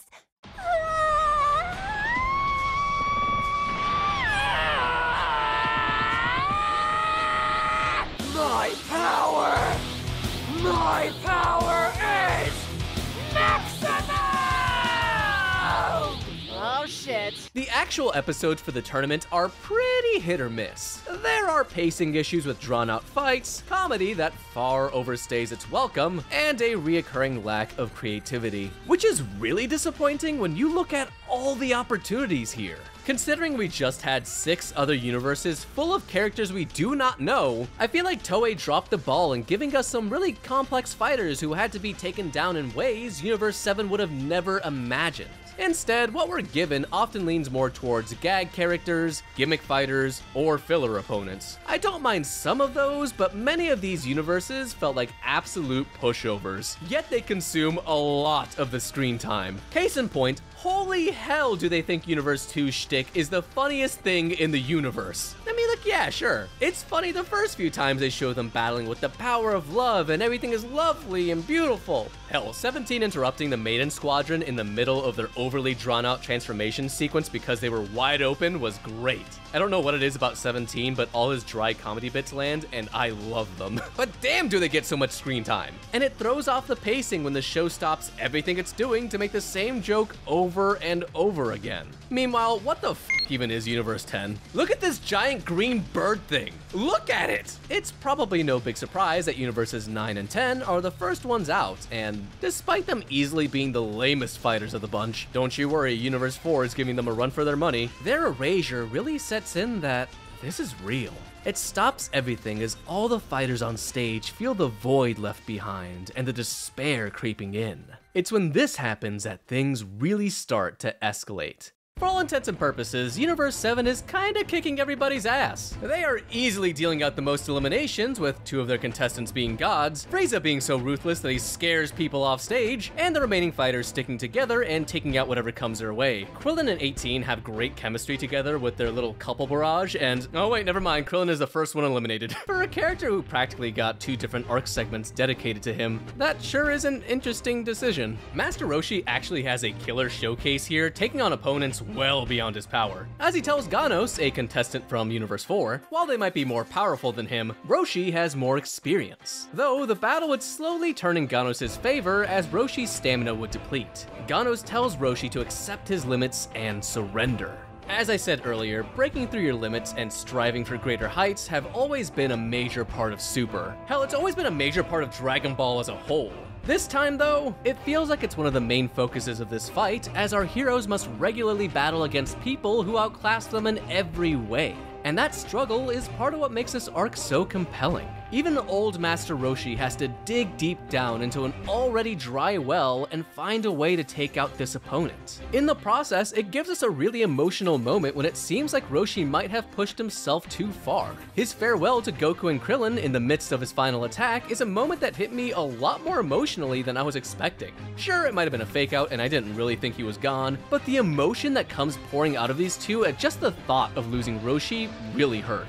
After that pretty decent episode follows what I think is probably one of the worst episodes in the Tournament of Power. I wanted to give the Sniper episode a fair shot again because I remember it being boring as sin the first time. The second time, it's just about the same. It's a very stally episode where I half feel like it was made to let the animators conserve their energy for a moment coming up very soon, but something just feels off about the fact that these 2 dudes are giving the Z Warriors this much trouble. Bro, Piccolo loses 3 arms in this episode. Like, what the hell? Although, there is a silver lining here. When Tien takes himself out with his opponent, Beerus takes a moment to praise Tien on a job well done.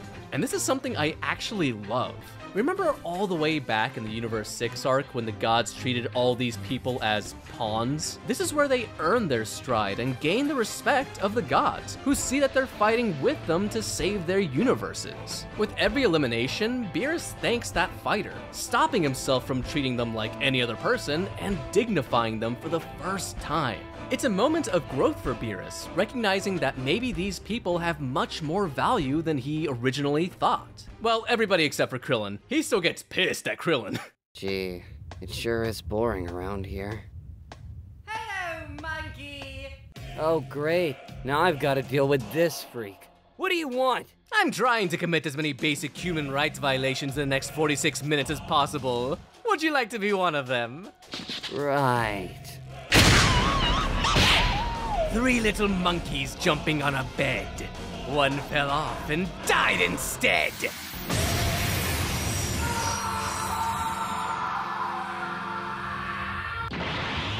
I love me. Okay, now for the good stuff. For as much excitement as there was week to week, we knew the upcoming hour-long special was going to be something big. Episodes 109 and 110 of Super are some of the most incredibly exciting anime moments I've ever seen. This is the first time we see Jiren commit to a fight, and he does so against Goku, showcasing a strength that easily eclipses Goku's mightiest forms. With all other options exhausted, Goku decides to whip out his dick with a spirit bomb that Jiren lets him charge. After a bit of a back and forth, Goku is yet again overwhelmed, taking his own spirit bomb head first. At that moment, the Grand Priest announces that Goku has self-destructed and that Jiren shall face no penalties. But just before the Zenos are about to officially eliminate Goku, that's when the magic happens. Ultra Instinct. Chills. It doesn't matter how many times I revisit this moment, which I have a disgusting amount of times. It's goosebumps every single time. From the hyper-dramatic eruption of power, to the look in Goku's eyes as he erupts with an intense aura, and not to mention the sound of one of the best motherfucking Dragon Ball tracks of all time in Ultimate Battle, blasting pure unfiltered hype into my ears in an already exciting fight. Like, guys, the review is over. At this very moment, I am nothing more than a pumped-up man-child screaming in excitement. Oh! Yes!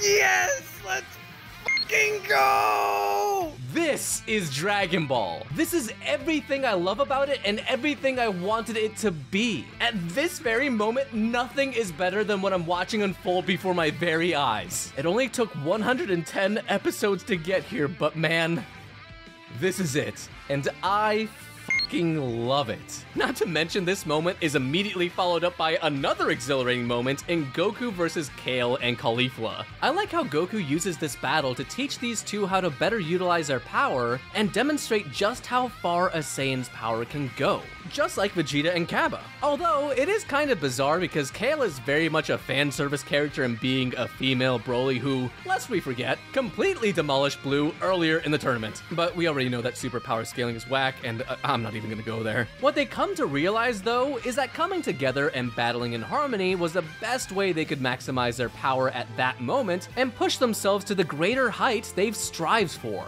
However, when Goku goes God and they can't compete anymore, they pull out one last trick to get them the win. In one of the sickest moments in the tournament, they merge using the Potara earrings to become the warrior known as Kefla. Not only was this moment a genuine surprise, but her power also made her feel godly. Seriously, the aura emanating from around her reeked of a stench that said, "I can and will step on your dick." Whatever power advantage Goku had was long gone, with even Blue being taken down. So what else to take this foe down than the reemergence of the technique of the gods, Ultra Instinct. Dear Lord God, the chills are back. With Ultra Instinct, you already know you're gonna get one of the most hype moments in all of Dragon Ball. To beat Kefla off, I should probably change that wording. To beat Kefla, Goku starts charging up his Kamehameha as Kefla's wild and chaotic burst only seems to grow more and more powerful. But when Goku inches up just close enough, Kefla catches him in her trap. With Goku having no way left to dodge, she channels all that wild energy into a single massive attack. It looks like it's game over.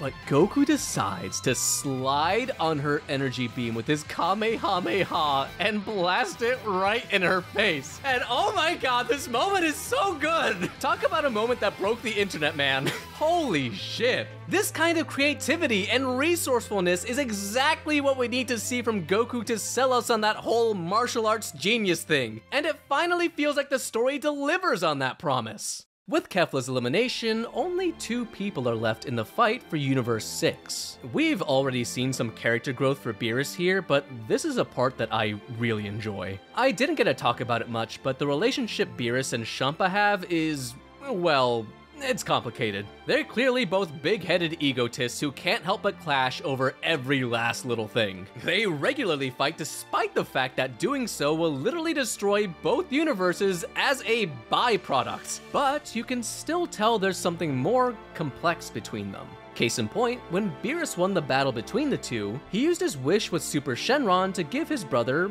a gift. The self-destructed Earth of Universe 6 was restored, which gave Champa a place where he could experience the wondrous foods Beerus had been taunting him with. So clearly, there's a level of care here that neither party wants to admit to.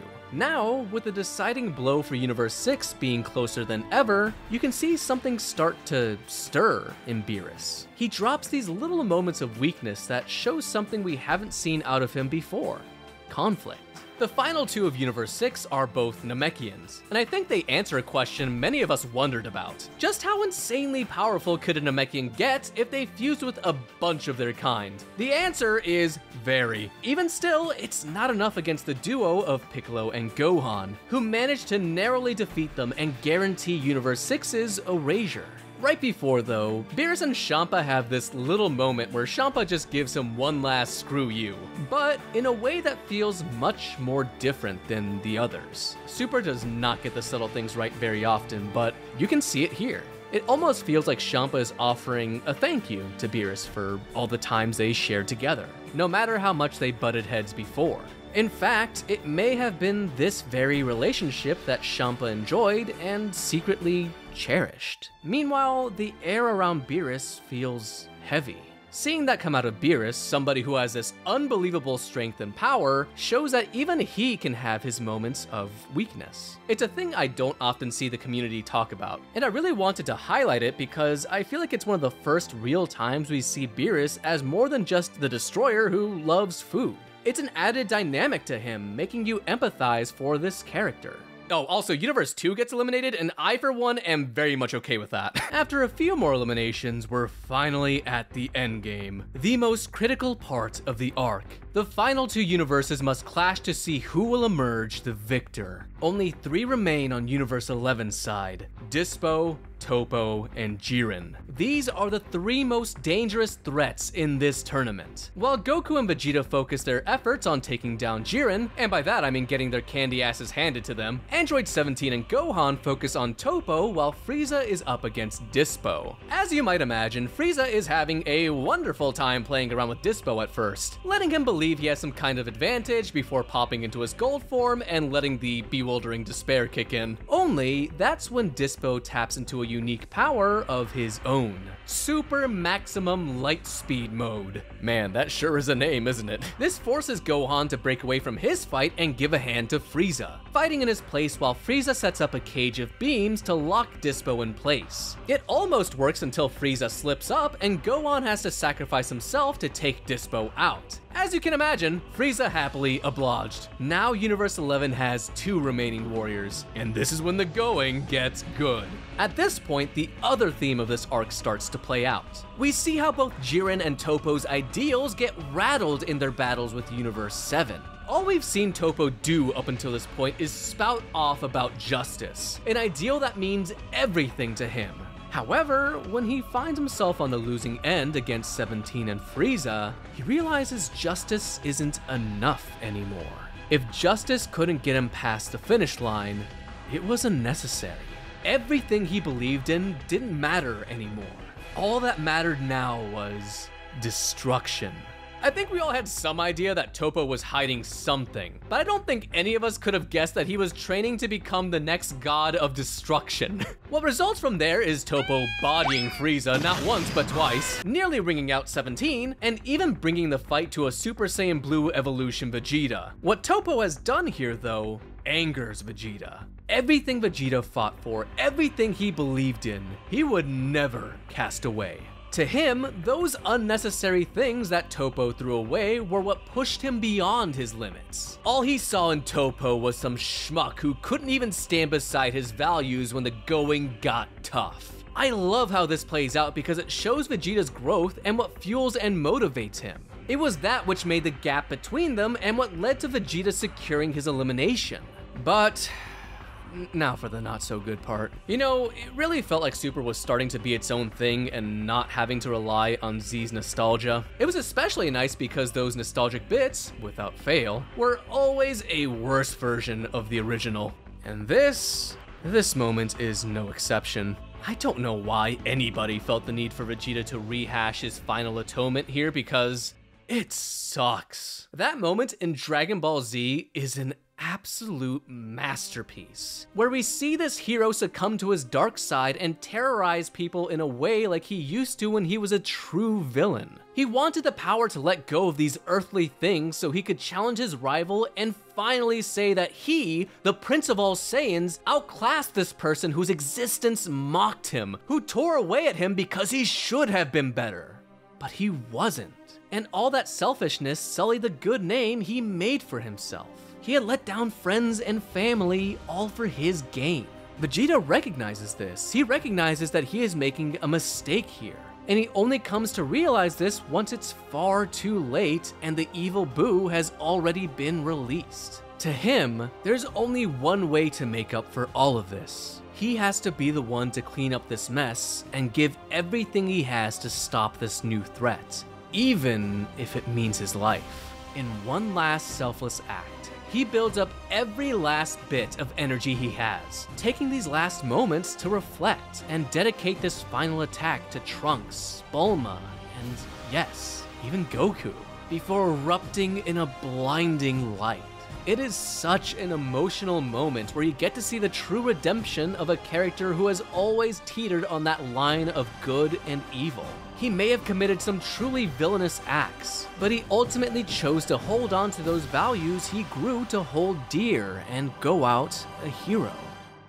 So, why the fuck does he do that here? If I was reaching, I guess I could say that Vegeta could have seen himself in Toppo, casting things aside and embracing the darker side of himself. But that doesn't really change the fact that there was no reason for Vegeta to pull out this move in specific. Vegeta was already well on his way toward a W, and it seemed weird for him to cut his life into pieces and use his last resort. It's completely devoid of the emotion that attack brings with it, and also carries none of the same consequences. That's right, Vegeta is doing just dandy. It ends up feeling like a cheap pop that again takes away from the moment and the fight. I don't know why this is here, but I do know that I don't like it. That is my rant on nerdy shit that nobody will care about. Thank you for listening anyway. With Toppo knocked off, that leaves only one. Despite being the last remaining fighter of Universe 11, Jiren doesn't even break a sweat. Instead, he commends Universe 7 for being able to defeat Toppo. He tells them to savor that feeling, because this would be the last victory they would ever taste. At this moment, Jiren finally decides to get serious and consume himself with such a fierce energy that it erupts into a fiery inferno. Jiren is their last opponent. Okay, let's talk about Jiren for a minute. I alluded to it before, but when I first saw him, I wasn't really sold on him being the main antagonist. If you ask me, he really didn't have the look or feel to be doing that, yet this is who he ended up with. All I could do was sit back and see where things went. I've said it in other videos before, but when I see Jiren, I think of him as a wall character. He essentially serves as this immense barrier that our heroes must overcome to win the day. That said, these wall characters also typically have the personality of one too. It doesn't matter how strong you write a character to be, that strength will not be enough to save them from weak character writing. We all wanted to know why Jiren was so strong and why he continued to seek strength. From what we've seen of him, it doesn't seem like he has really any interest in fighting, putting in minimal effort into each bout. Hell, he is so honed in that a lot of his offense hits you without him actually even hitting you. So, what is it? What is the big motivating factor behind Jiren? Well, I hope you like generic, tragic backstories because that's all he's got. Listen, I can live with the whole I wasn't strong enough to protect the people I love shtick, but Dragon Ball Super doesn't even give us the courtesy of diving in any deeper beyond that surface level explanation. It drops his cool factor by a significant amount and really hurts his presentation, if you ask me. Although there is a silver lining. Jiren's pursuit of strength has blinded him. Any relationship he could have with his comrades, or anybody else for that matter, was meaningless to him. At least, this is what he tries to show off.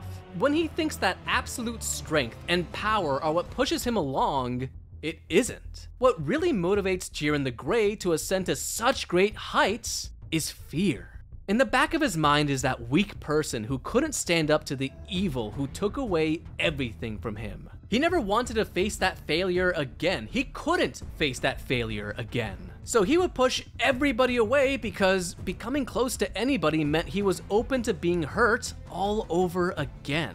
Universe 7 recognizes this weakness and exploits it. 17 even pokes at him, telling him how clinging on to this trauma will always hold him down. It might not be the way we expected, but it's the first real attack that lands on Jiren, and it's one that will continue to see exploited as the fight continues. Vegeta, who has a fantastic episode dedicated to him and his resolve, meets Jiren's rage. He's already made clear everything he's fighting for, but in episode 128, we see just how much these things really mean to him. As he fights against Jiren alone, battered and well beyond his breaking point, he keeps coming back to stand up against Jiren over and over again.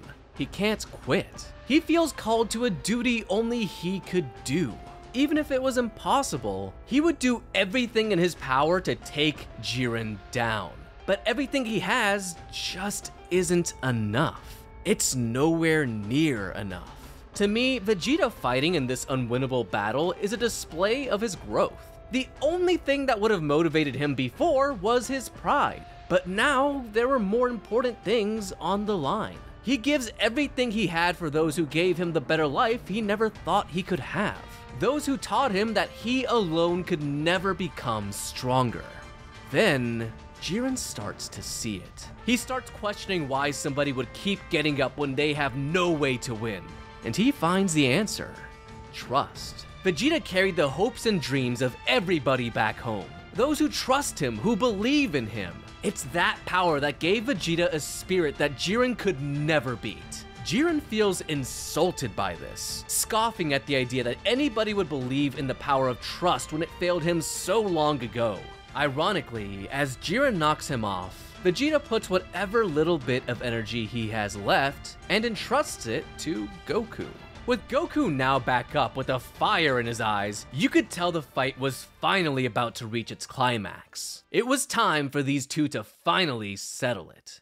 Alright guys, when I tell you that these last 3 episodes of Dragon Ball Super might be the 3 single best episodes of Dragon Ball anything, I mean it. If we're being honest, we have gone through a lot of heartbreak with this series, but man, these episodes are so damn good that it almost makes up for it all. Almost. I mean, just look how far we've come. The animation in these episodes, especially as Goku picks up Mastered Ultra Instinct, is an absolute thing of beauty. The choreography, fluidity, and veracity of these scenes make this fight an absolute blast to watch. I can't praise them enough for once again drumming up that man-child in me, allowing me to experience the pure joy only Dragon Ball can give me. It is such a far cry from what we saw in the earlier episodes where a battle would be throw a punch, throw another punch, punch.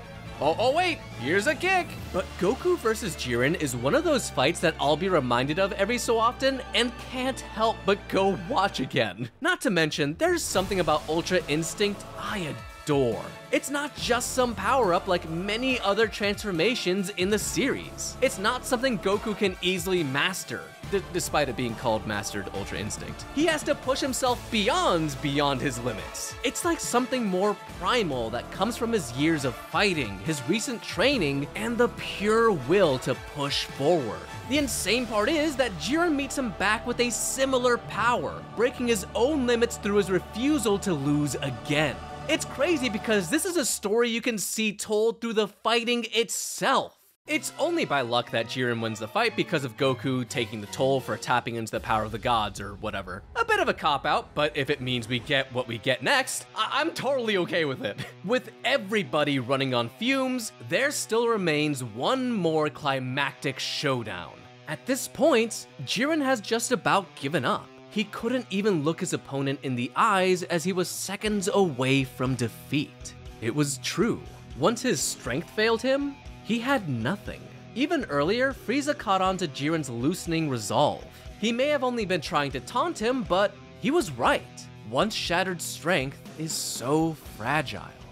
That is, until somebody speaks. From the stands above, Toppo yells at Jiren. He asks him what he is doing. He asks him if this pathetic image is a legacy he wants to leave behind.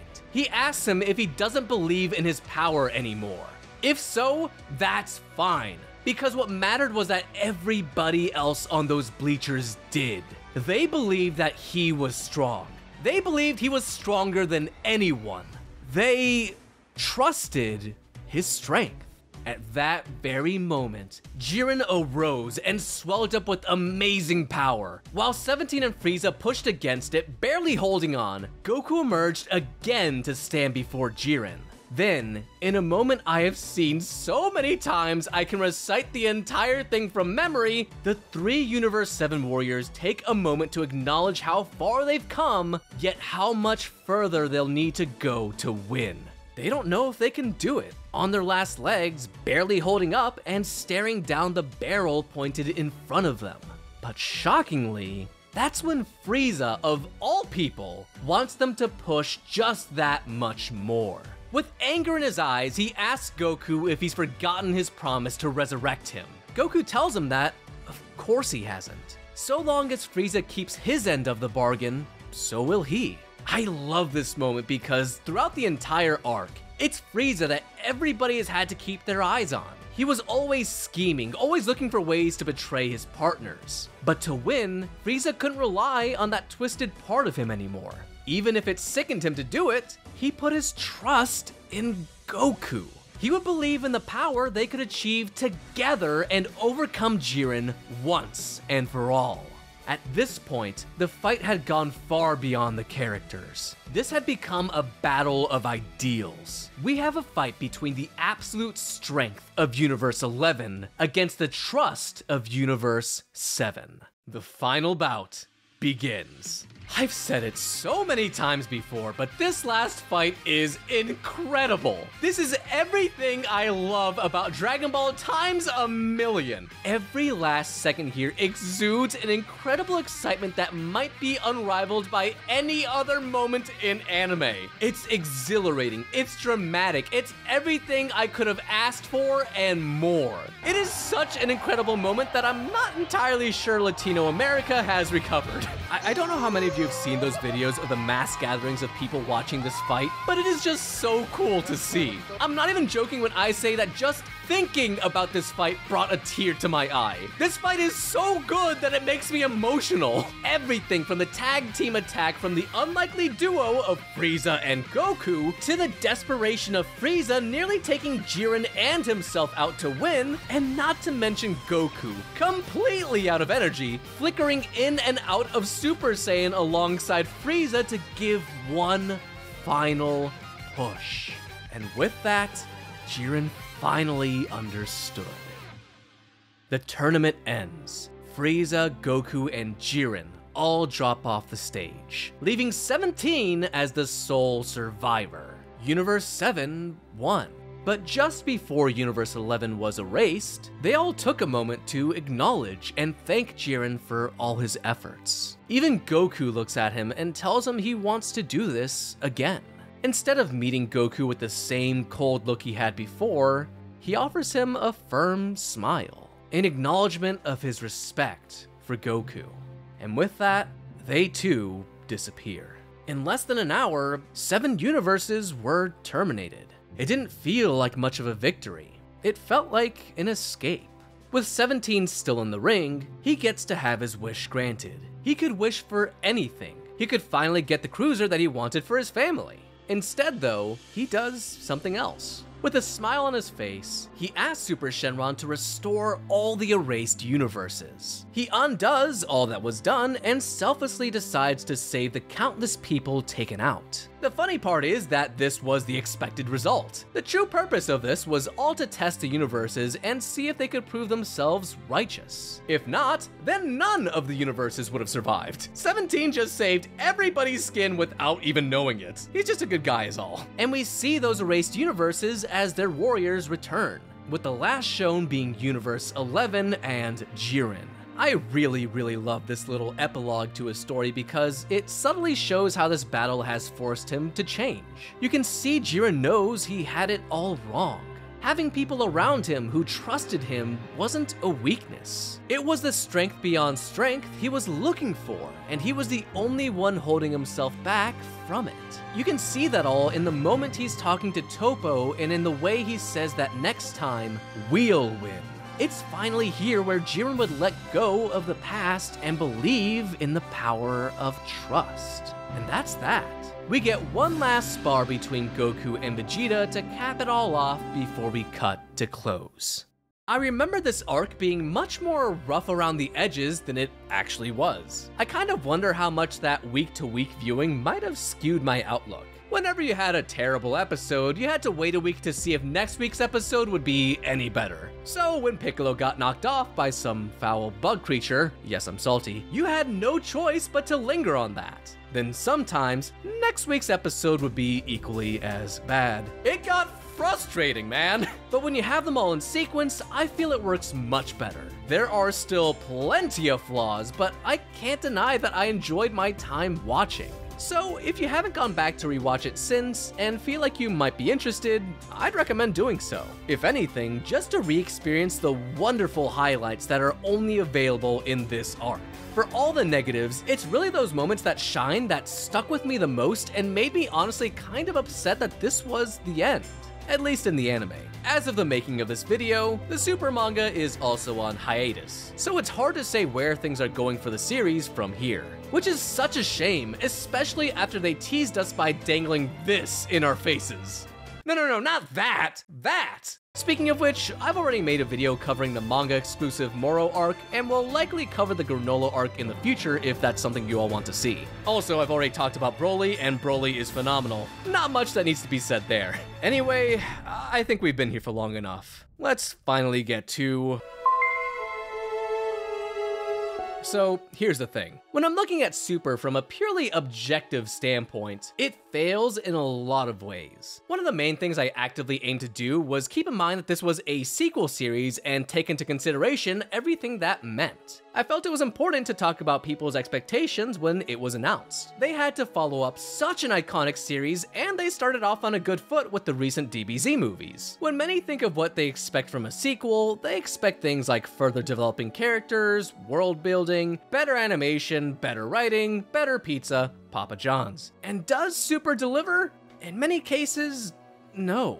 I'd say this is a series that has exceptions to its downgrades. Many characters lose important qualities that made them as interesting as they were. And even though there is some world building, I feel like Super fails to capitalize on the potential it could have had. It alludes to these moments that would be great if only the series didn't end before we got there. It's an overall mess of a show that only started picking up its slack by the end when it was far too late. And that is truly upsetting because after all this wait, it really felt like we were gonna get something truly special, you know? But this channel isn't run on objectivity. And let me tell you about the subjective Justin experience, because I have a confession to make to you all, so I'm not gonna lie to you guys. When I first set out to make this review, I was really expecting to talk about how much of a failure Dragon Ball Super was and how it, just like GT before it, didn't live up to the Dragon Ball name.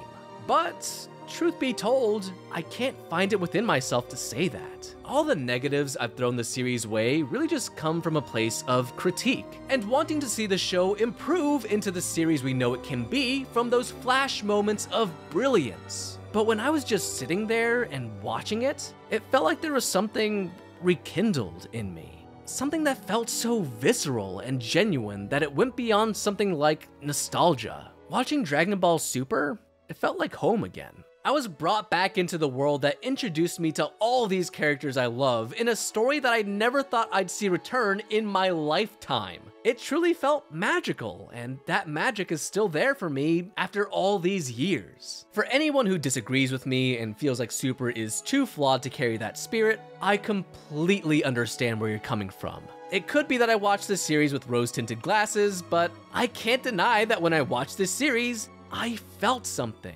There's this unexplainable, undeniable it that even Super carries and makes watching it such a joy. But now I guess we address the elephant in the room. Earlier this year, we lost series creator Akira Toriyama, and it's been pretty difficult dealing with that. I've told this story before, but I first found Dragon Ball when I was going through Toonami one night and stumbled upon the great fight between Goku and Vegeta. And at that moment, I really felt like my life had shifted. Every interest I had, the friends I made, this very video would not exist if it wasn't for Akira Toriyama. Simply put, I would not be the person I am today without him. I wouldn't have taken up drawing to make characters like he did. I wouldn't have taken up voice acting to make scenes like he did. I wouldn't have taken the creative venture I now take to make my own stories inspired by him.